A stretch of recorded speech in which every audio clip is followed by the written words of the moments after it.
There's a song by a guy named Piporro, "Come to California because the dollars are hanging on the trees. And all you have to do is go and harvest them." We were campesinos, and campesino is somebody who's a farm labor. But actually at the time, when I think back, it's not something that as a child that I was really aware of. It was, I knew that we were farm workers, and I knew that we were poor because everybody else was poor. We always left school before we finished and always came back to school after school started. When you're a child and you're hiding all the time from the truant officer and from police, and sometimes we'd be picking right next to the road, and that was really terrifying almost. It's traumatic. We grew up with the fear of the migra, which is the border patrol. They didn't have no place else to actually we could camp out, but they had a lot of boxes like this, sled boxes, you know. And we'd make something like this. And then we'd take some kind of old canvas and cover it up, because in the morning, overnight it gets a lot of dew, you know. And the women would stay inside, you know. They would cook, and we'd be out here. Sometimes they had the fire out here because it's too hot in there. You ever see those 55-gallon drums? They used to cut them, make a round circle, and that was our stove. When you hear somebody telling your father angrily, with a lot of anger, as a child I always responded because I knew I could speak the language. This is what we earned and this is what we expect to get paid. My dad was always proud of me about that. I was 13 years old when my mother asked me to join my brothers and sisters by going to the fields, and that was the cotton fields in Tulare County. We had come from Mexico, and you know, I wasn't used to working anywhere, especially in the fields. So the few farmers that were nice to you, the very few, you have fond memories of them. It can be said, of all who have been laborers in the bountiful fields of Tulare County, the Mexican farm worker has had the greatest impact. California was still a part of Mexico when the fight for independence from Spain began in 1810. Many Latinos remained in California when it became a part of the United States after the Mexican-American War. In the decades since, countless more have come across the border, providing hands for the harvest and cultivating the fields of Tulare County. Even though the work has been highly productive, the relationship between farm workers and their employers has not been trouble-free. When the Great Depression began, a forced migration, the Mexican repatriation, took place. 1 million Mexicans were forced to leave the U.S., about 60% were U.S. citizens. In 1933, the majority of cotton growers faced a selling price below the cost of production, which offered little or nothing on their investment. At the same time, farm workers earning the going rate of 40 to 60 cents per 100 pounds of cotton picked averaged only $7.50 a week. These were considered starvation wages even in that time period. This set the scene for the infamous cotton strike of 1933, as well as the altercation known as the Pixley riots in Tulare County. At the peak of the strike, the number of workers participating was about 15,000. It was the largest strike in the history of the country.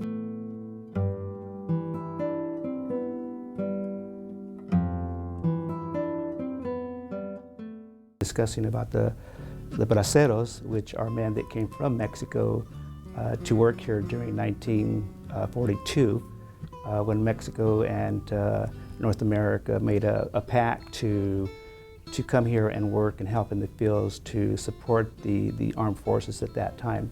The first few years of the Bracero program were managed by Mexican and American government agencies. Mi nombre es Araceli Ochoa y tengo el gusto de tener la entrevista con el señor Joe Reese Jr.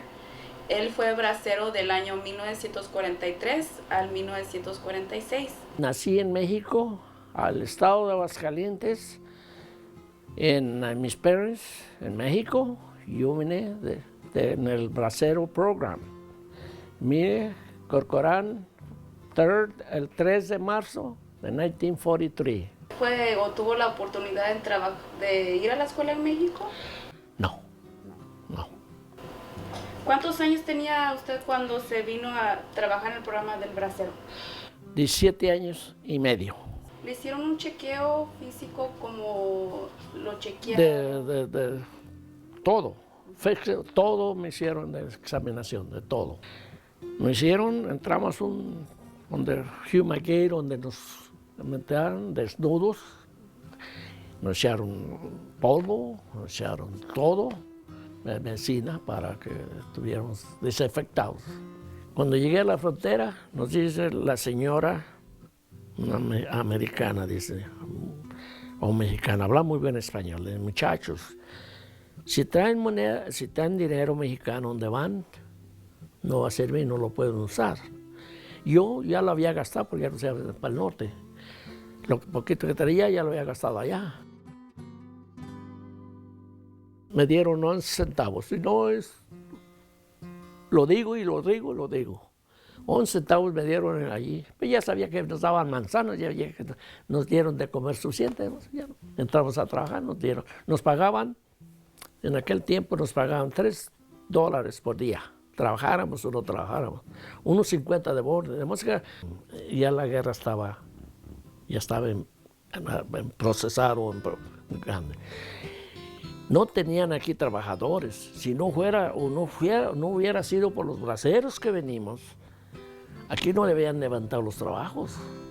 Porque en ese tiempo trabajamos hasta de 12, 14 horas, no había no había descanso.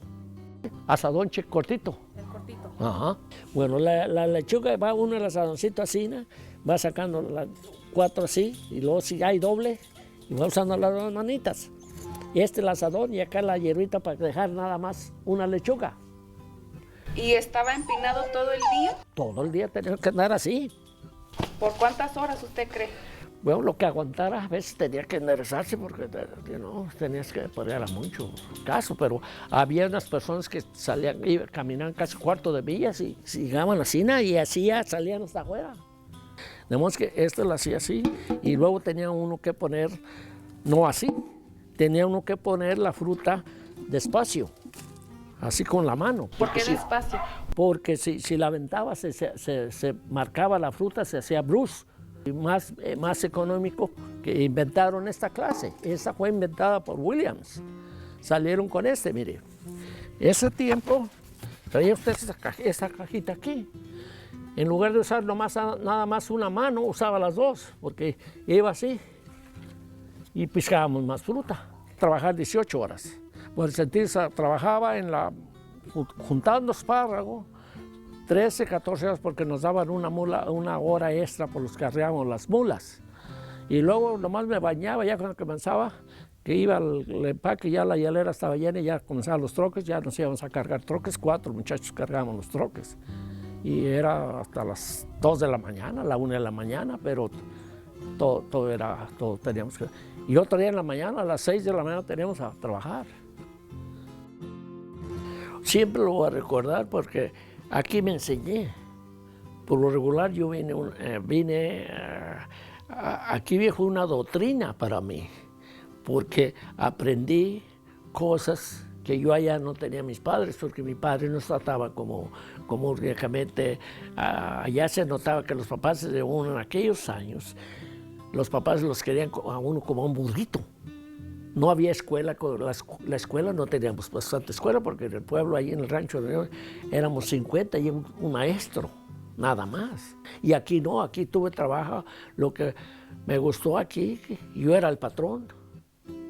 Me gustaba mi patrón, el patrón me quería, me movieron me casé, me dieron 49, ya me vi una casa nueva, me dieron casa, me dieron todo. Digamos que yo he encantado, me eduqué a mis hijos lo más mejor que pude. Mis hijos nunca trabajaron en la agricultura.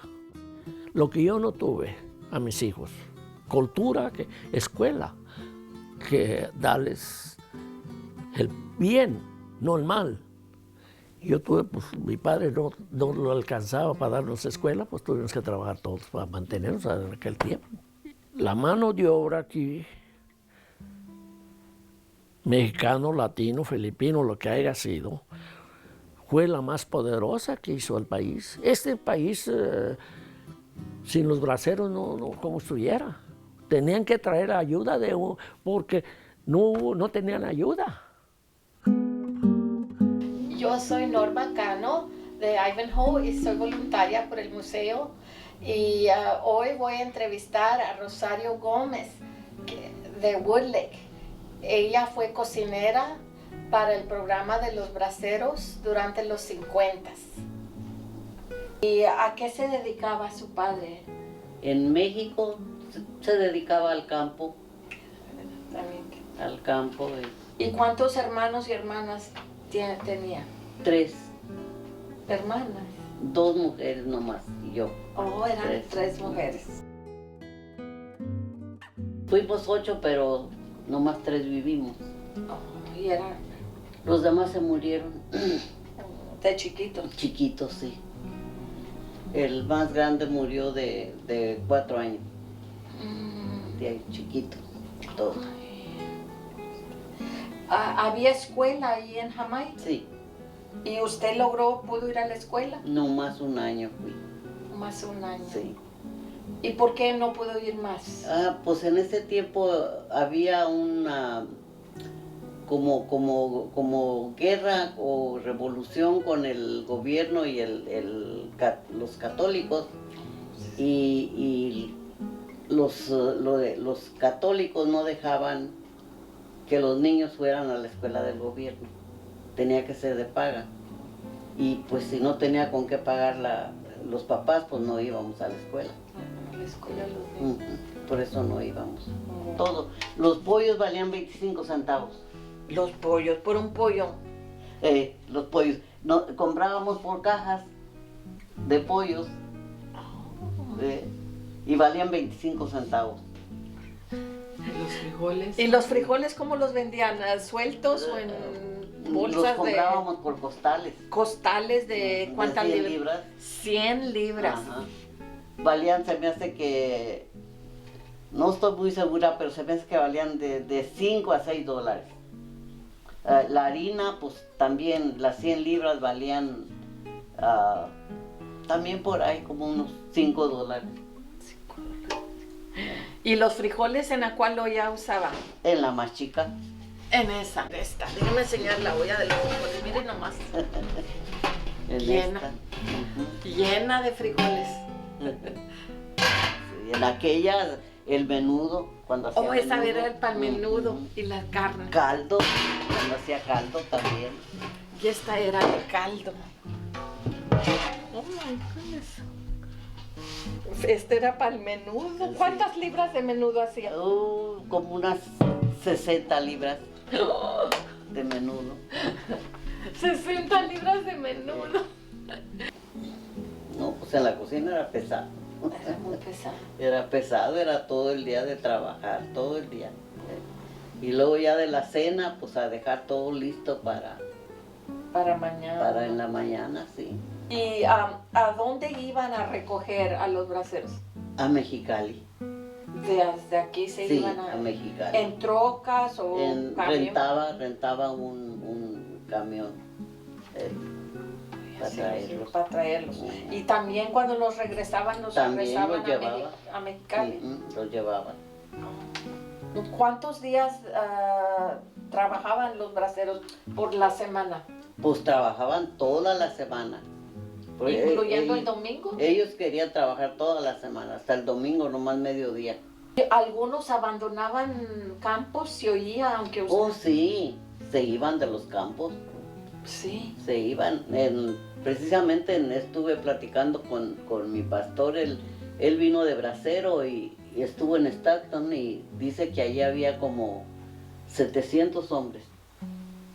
Pero dice que le daban una comida terrible, que muchos se devolvían para atrás, a los 2-3 días se iban, no aguantaban. Y otros pues como podían aguantaban, pero era mala comida, dice, que les daban. ¿Qué piensa usted del programa bracero?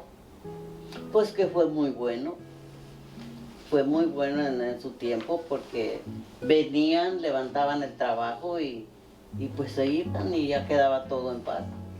Se necesitaban. Se necesitaba, sí.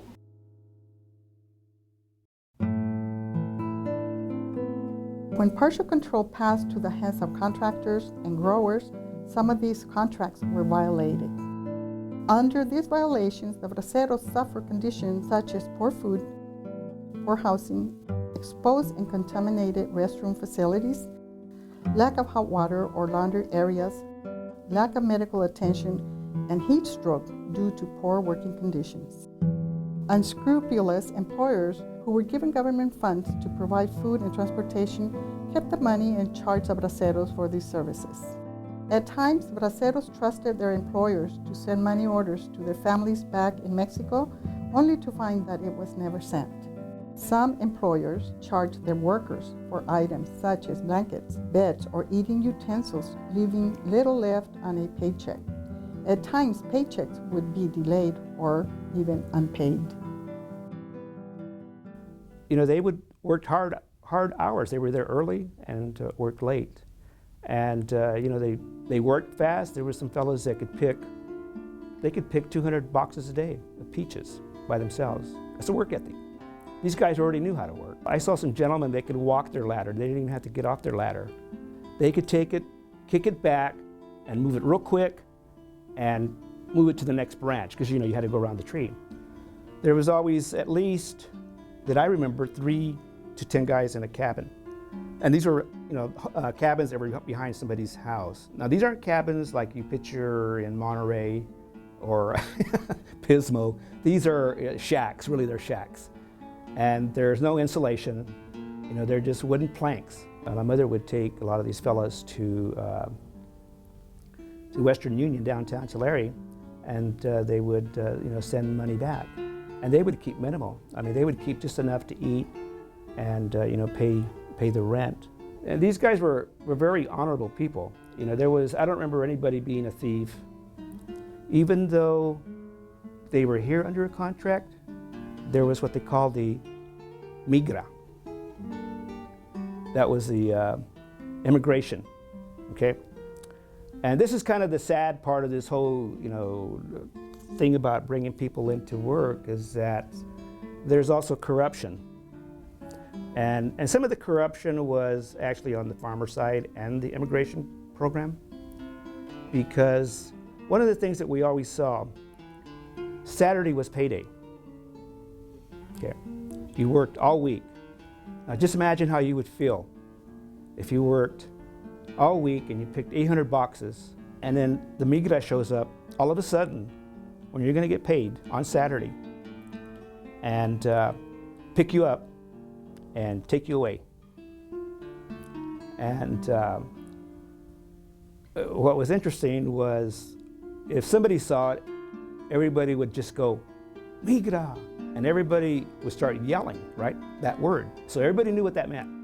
So everybody took off running, unless you were an American citizen, right? Mexican-American citizen. But everybody else took off running, and some of the guys would climb into the trees and hide in the trees, and there was a canal just south of that ranch, and they would run into the rivers, and it was full of tules. So they would hide in the tules, or they would run over the other side of, across the canal, and then run over on the other side of the east side of the old 99, because there was cotton fields out there. And so everybody scattered and ran. And then the migra would run, and they would catch. And it was really ugly, you know, in that you saw the physical, you saw the physical violence.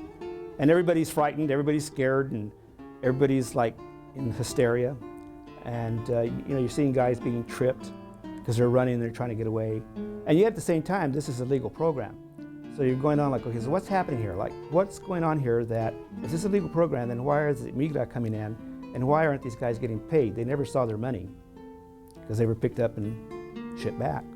In 1959, Ernesto Galarza and Cesar Chavez became advocates to expose poor working and living conditions. So the happiness of this whole story is that these men's families became educated.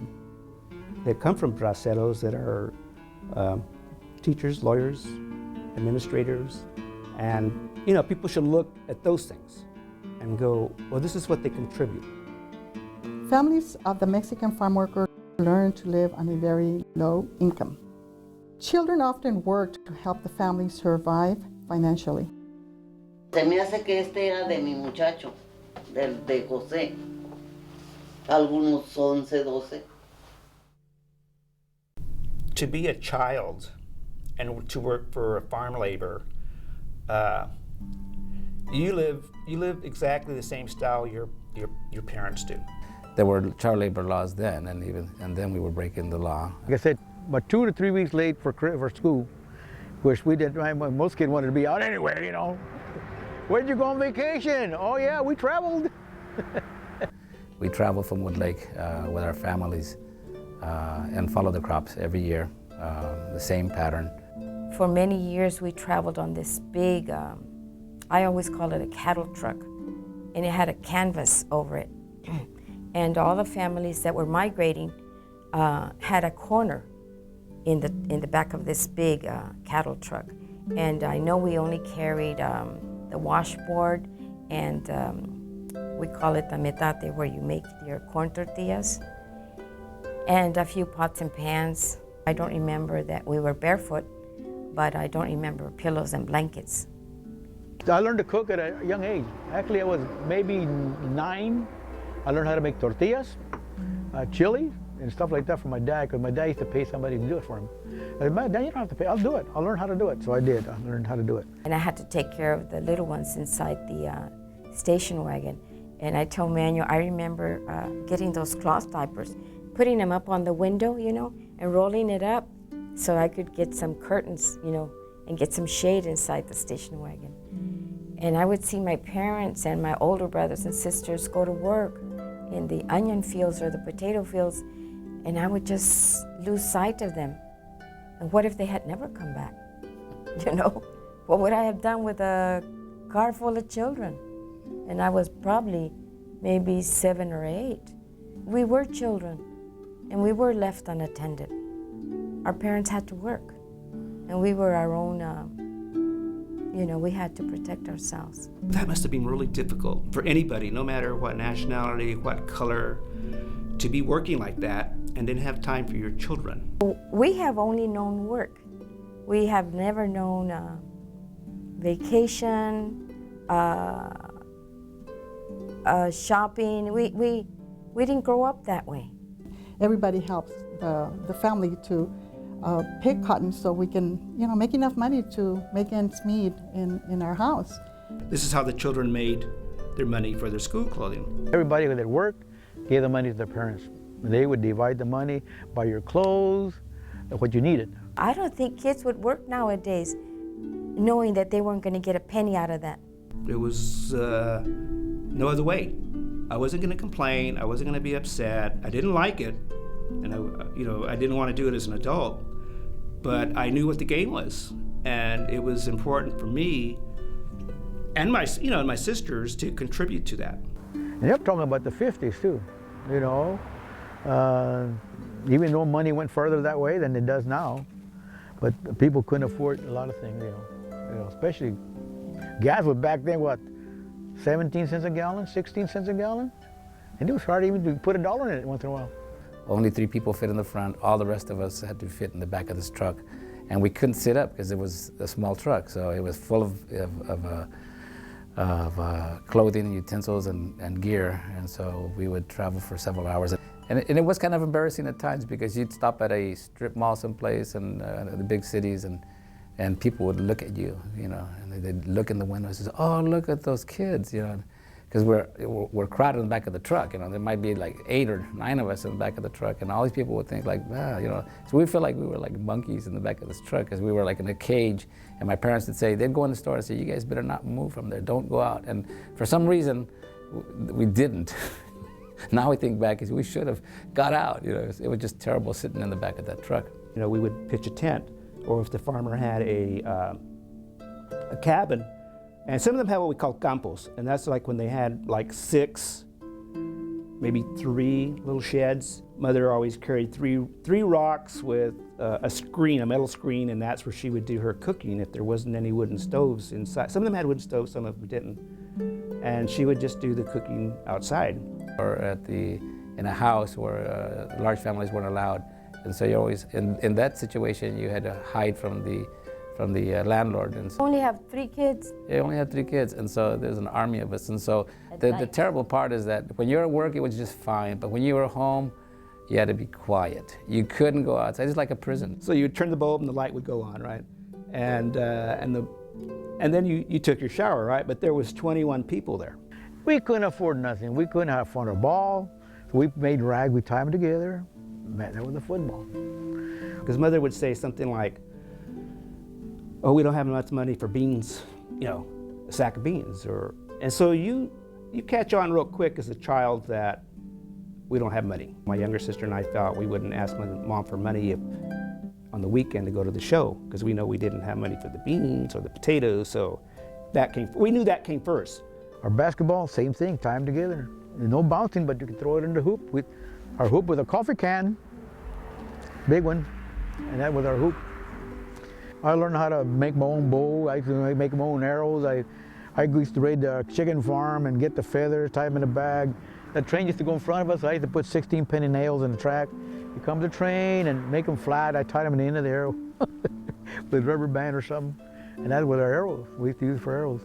And we'd shoot at each other. We used to actually shoot at each other back then. Working the fields, and the fields, you can have 2 different views, because this is even in my family. There's part of us that loved it, and there was part of us that hated it. I remember it was on Mooney Boulevard. I still see the fields. As we prepared to go pick cotton, there was different little bags that were given to us, the younger kids, to help fill them up, so they could fill up one big bag of cotton, which we were hoping he would make at least 100 pounds. And at that time, they were paying $3 per 100 pounds of cotton. It would be sometimes miserable. It'd be November, it'd start raining. And of course, back in the days, they didn't use a lot of herbicides. They would disc the fields, and the weeds were tall near the trees. And so from your knees down, you're always wet. And so your gloves are constantly wet, so you just kind of wring the water off, and you put them back on. So that was kind of a really nice thing, because my dad would send somebody out to get the wood, and then we would make a fire. And after there was sufficient embers, my dad would tell my mom to warm up the food, and she would go down and start warming the tacos on the coals, and you could smell the aroma of the tacos, and then she would say, "Okay, you guys come down and eat now." So we'd all get our buckets and boxes, and we sit there and put our feet up against the fire and warm up our feet and warm up our hands, and then slowly eat every little more. the burrito. You know, somebody asked me one time, "What is the best meal you ever had?" And I thought about it.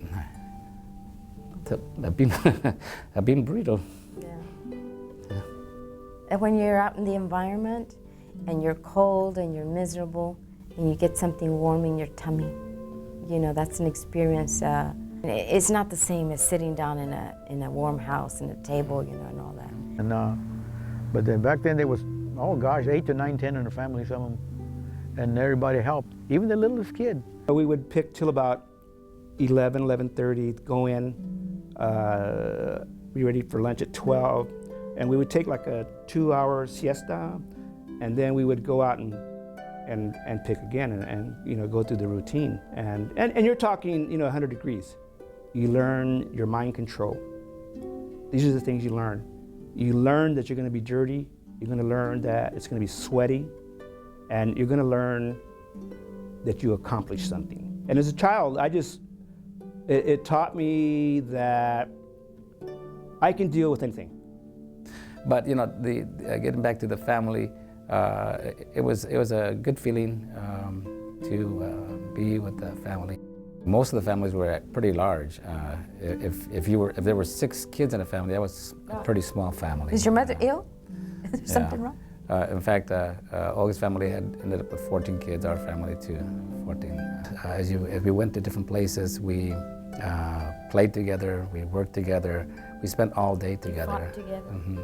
So there was a lot of bonding that took place. Other than that, you know, we kept together. We went out together, especially went to eat somewhere. We all got together so we could. We went to have whatever we had, you know. It was kind of fun in a way, because we were actually experiencing new things, you know, we never did before. So it was kind of exciting, but it was the way people did. Very low income, very poor people, and but very happy people. Yeah, that's what I saw of them. I didn't see poverty. I saw happy people enjoying their lives, enjoying their families. When you're poor, you don't even know you're poor. You don't know until you start comparing your household to other people's households. My father always said life's about being content. You're not going to be happy all the time, and you're not going to be sad all the time. This is a guy who didn't go to school. He knew that. We never thought we were poor. I thought we were very rich because we had such a big family and we had parents that loved us. The one thing that my dad did, and my grandfather, and many people did, it was money they sent back to Mexico. And so not only did, in the case of my dad, did he support, and we go through supporting our family, but he was also helping his family back in Mexico. So my dad he did come as a young man, and he did it his entire life until his parents passed away. Many Mexican farm workers laid the foundation for future generations to succeed educationally and economically. There's a picture of Uncle Sam that points a finger at you. How want you? Well, I seen it and I thought maybe I could do something for my country. And my brother left when he was 52, he left. He wanted to be a teacher before he came back to Woodlake. Right now he's teaching college, he's a college professor. And some are actually writers, and they had architects. Tulare County has also received cultural contributions from Mexican Americans in areas including art, science, law, medicine, military service, business, and education. The Mexican farm worker has become a major part of the rich agricultural heritage of Tulare County. Cuando usted miró ese mural de la familia trabajando ahí piscando naranja, ¿cuáles eran tus sentimientos cuando miraste ese mural? Pues recordé que yo lo había hecho también cuando estaban mis niños chiquitos. A mí me gustó mucho trabajar en el field. Pero sí lloró lágrimas de gusto. Pues sí, de gusto, sí me dio mucho gusto ver ahí. Y luego les dije, mira, así andábamos nosotros, como ellos.